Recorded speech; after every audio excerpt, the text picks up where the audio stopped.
la sélection des photos, c'est quand même basé sur l'état de conservation et l'esthétique. Voilà, ce sont quand même les principaux critères. Est-ce que, alors j'ai bien compris que la date d'une photo ancienne était importante, mais est-ce que le sujet l'est aussi?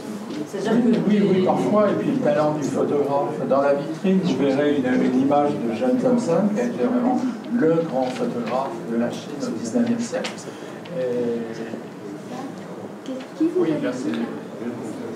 Parce que j'imagine que, par exemple, une tribu ou un village ou un endroit qui a été découvert peut-être 50 ou 60 ans plus tard que le début de la photo, en tout cas de ce que vous nous présentez aujourd'hui, le caractère de rareté sur le moment où ils ont pris la photo.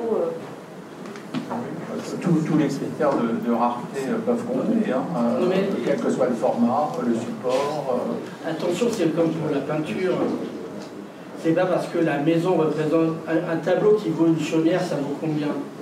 J'ai pas entendu ce que vous dites. Si vous avez un tableau du 19e qui représente une chaumière ou une vache, vous pouvez considérer ça par le thème, mais si vous commencez à le considérer par la signature, c'est différent. Pour la photographie, c'est pareil.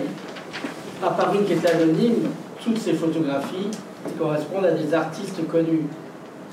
Si vous voulez, vous venez de voir passer une photographie de Delacroix et une de Picasso, en équivalent.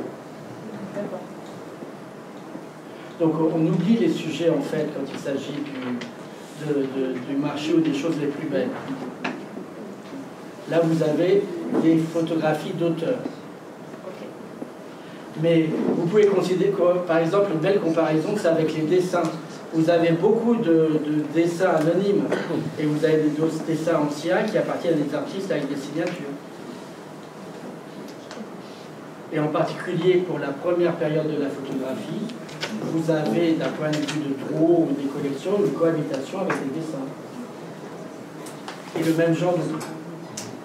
Qu'est-ce que c'est qu'une valeur documentaire et comment un collectionneur, dans le monde de la photo ancienne, peut s'intéresser à des choses qui ont plus une valeur documentaire qu'une valeur purement esthétique ou une valeur de marché. Tous les collectionneurs n'ont pas les mêmes paramètres en tête et ne sont pas guidés par les mêmes paramètres. Il est bien évident que aujourd'hui, dans le marché de la photo, on va plus aller chercher la belle image, la grande signature, le grand nom, la grande épreuve, et que le marché est guidé par ça. Il est bien évident aujourd'hui que le marché de la photo, et c'est peut-être dommage, mais c'est un vrai sujet, est aujourd'hui pas guidé par l'image document. Mais en fait, c'est une valeur inestimable. Parce que concrètement, une image absolument magnifique qui coûte 500 000 €, dans quelle mesure ce que vous souhaitez avoir à votre mur, c'est cette image-là, qui est une image qui existe peut-être à 3-4 exemplaires, et que vous pourriez très bien reproduire chez vous à partir d'un scan haute définition, imprimé chez un bon imprimeur pour une trentaine d'euros.